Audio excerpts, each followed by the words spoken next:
ஆக்ஷன்ல முடிஞ்சு batter set யாரில் வந்தாங்க? ஸ்ரீமன், முகில், தஸ்வின்.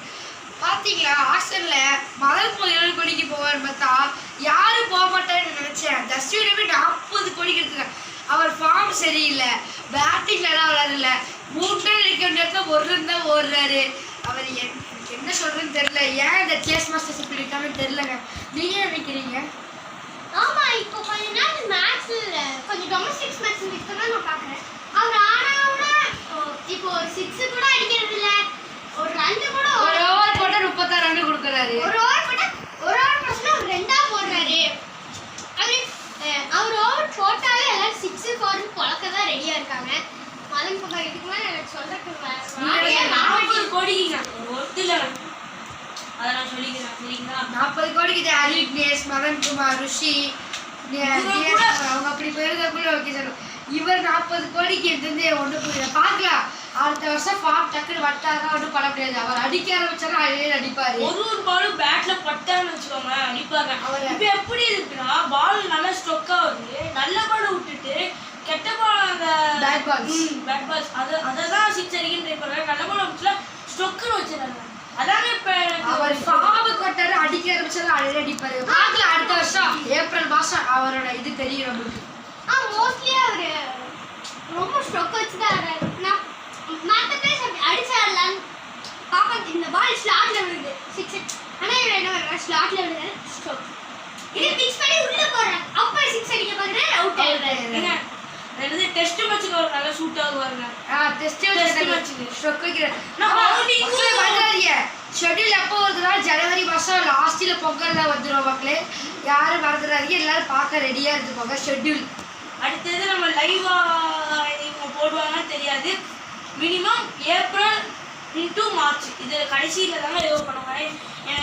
என்னை பொறுத்த வரைக்கும் நான் ஏப்ரலில் தான் ஸ்டார்ட் ஆகும்னு நினைக்கிறேன். எஸ்சிஎல் ஏப்ரல் ஸ்டார்ட் ஆகும். ஆனால் ஷெட்யூல் அடுத்த வருஷம் வந்துடும் சொல்லியிருக்காங்க. பார்க்கலாம் நம்ம ஷெட்யூலில் என்னதான் இருக்குன்னு பார்ப்போம். சரி. ஆனால் இப்போ அதே ஸ்ரீமன் நல்ல பேட்ச் பண்ண அவரே இப்போ இவங்க ஆனால் என்ன ஆச்சரியா ஆரோக்கிய ஒரு பேட்ச் கூட வாங்கலை, ஏற்றி தான் விட்டாங்க தவிர அவங்க சும்மா பாப்கார்னு ஜூஸு குடிச்சுட்டு தான் இருக்காங்க. ஒரு பேட்ச் கூட வாங்கலை பார்த்துக்கோங்க. அப்போ எனக்கு இப்போயே ஒரு டீம் செட்டு ஓப்பனிங்ல இவர் அசிகடி இல்லை இவர் ஹரி விக்னேஷ், இது மிடில் ஆர்டர்ல மதன்குமார், தினேஷ்குமார் ஃபினிஷரு. சரிங்களா? பவுல் விக்கெட் கீப்பரை வந்துட்டு பவுலர் தினேஷ்குமார். இப்போயே ஒரு டீம் செட்டு மாதிரி இருக்குங்க. இது அட்காப்டி பேர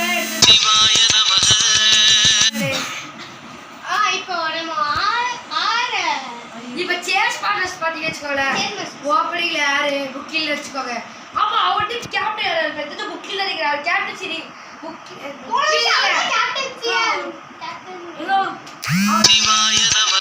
கேப்டன் பண்ணிட்டு இருந்தாரு பாத்தீங்களா?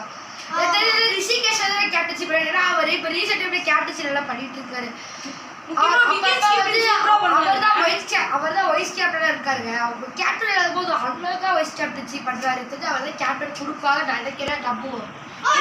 அவருக்கு வைஸ் கேப்டன் பிளேஸ் கொடுத்தா நல்லா இருக்கும். ஆரியக்கு வந்து ஸ்டீல் பை பண்ணியிருக்காங்க. ஒரு ஸ்டீல் பை தாங்க தரமா பண்ணியிருக்காங்க. எல்லா இதுமே டீமே செட்டில் ஆயிட்டீங்க. சூப்பரா யார் ஸ்டீல் நீங்க யார் நினைக்கிறீங்க? நான் வந்து 2 பேருங்க. ஒன்று ஹரி விக்னேஷ், தினேஷ்குமார். இவங்க 2 பற்றி கம்மியான பட்ஜெட்டில் எடுத்தது இது. அதுவே சேஸ் மாஸ்டர் டீம் இருக்காங்க, அவங்க வந்து இவங்க 2 பற்றி யாரோ ஒருத்தவங்க வச்சுருக்காங்க. அது எதுக்கு விட்டாங்கன்னு தெரியல. அவர் 40 கோடிக்கு போன அவங்க ஃபர்ஸ்ட்ல 10 கோடி இருக்கு. இந்த சேஸ் மாஸ்டர் ஃபர்ஸ்ட்ல 10 கோடி இருந்துச்சுங்க. தினேஷ்குமார் ஹரி விக்னேஷ் எடுத்துக்கலாம் நினைக்கிறேன். அவங்க கடைசி வரைக்கும் போனா எடுக்க முடியல. ஏன்னா அவங்க டீம் டிஸ்கஷன்ல இருக்காங்க. டீம் அவங்க சொல்றதெல்லாம் அவரால கேட்க முடியும். ஆரேக நல்ல அவங்க டீம் கோஆர்டினேஷன் படி அவங்க நல்ல பேசா எடுத்துட்டாங்க. ஏன்னா ஸ்ரீமன் வந்து ஸ்விங்கிங்ல சூப்பரா போறாங்க. நேற்று டொமஸ்டிக்ல நேற்று பார்த்து தெரியுங்களா? நேற்று வந்து ஒரு பால் போட்டாங்க, டேர்ன் ஆகுது மாதிரி கொஞ்சம் டேர்ன் ஆகி போல்டுங்க. இன்ச்சுன்னு அவங்க வந்துச்சு. சூப்பரா பாலிங் வர ஃபீல்டிங் நீங்க பேட்டிங் எல்லாம் கொஞ்சம் இதா இருக்கு. ஃபீல்டிங் நீங்க சொல்லுங்க. பேட்டிங்ல யாரு இருக்கீங்க? பேட்டிங் எது கடப்பார ஆரியக்கு நான் சொல்றேன். பவுலிங்ல வேணா சேஸ் மாஸ்டர், ஃபீல்டிங்ல கடப்பார ஆரியக்கு தான். பேட்டிங்ல ஆரேக கடப்பார டீமுங்க. எனக்கு டவுட் இப்போ நீங்க யார் ஃபீலிங்ல சேஸ் மாஸ்டர்ஸ் சொல்லுங்க. இல்லையே சேஸ் மாஸ்டர் ரிஷிகேஷ் வந்து சொன்னாங்க. நீங்க சேஸ் மாஸ்டர்ஸ்ல சீதம். நான் இன்னைக்கு கூட ஒரு கண்ணுக்கு ஏத்தாப்புல சூரியன் நிற்குதுங்க. பால் அவ்வளோ ஹைட்டில் வந்துச்சு. ஆனால் அதுவும் நார்மலாக பிடிச்சிட்டாங்க. பார்த்துக்கோங்க. நீங்க வந்து ஆரேக்கல யார் நினைக்கிறீங்க? ஃபீலரா நான் மதன் குமார் சொல்லுவேன். நீங்க தினேஷ்குமார். நீங்க நான் மதன் குமார், தினேஷ் குமார், ஹரிவேஷ் போன டொமஸ்டிக் கிரிக்கெட்ல ஒரு கேட்ச் பிடிச்சாரு. எவ்வளவு ஸ்பீடா இருந்துச்சு பார்க்கல. டக்குனு ரியாக்ஷன் டைம் அப்படி. அதான் சொல்றேன் பேட்டிங்ல தெரிஞ்சு ஆரே கடைசில கடப்பார பேட்டிங் வச்சிருக்காங்க. நிறைய ஃபீல்டிங்ல கடப்பார ஃபீல்டிங் பார்த்து கீப்பிங் எல்லாமே. இல்லை கீப்பிங் கூட இன்னைக்கு கூட நாட்டு மதன் டொமஸ்டிக் குமார் நல்லா பண்ணாரு. இன்னொருத்துக்கு இந்த ஐபிஎல்ல தனதோடி ஃபில்சாண்ட ஃபர்ஸ்ட் மேட்ச் எடுத்தாரு. கால் இப்படி தூக்குவார்ல அந்த மாதிரி மிட்லர் வேக் ஸ்டெப்பிங் எடுத்து நான் பார்த்த மதன் குமார்ட்ட. ஐயோ ஸ்டெப்பில பார்த்துடா. இன்னைக்கு பவுலிங்லயும் மதன் குமார் பவுலிங் ரொம்ப நல்லா இருந்துச்சு. டர்ன் ஆச்சு.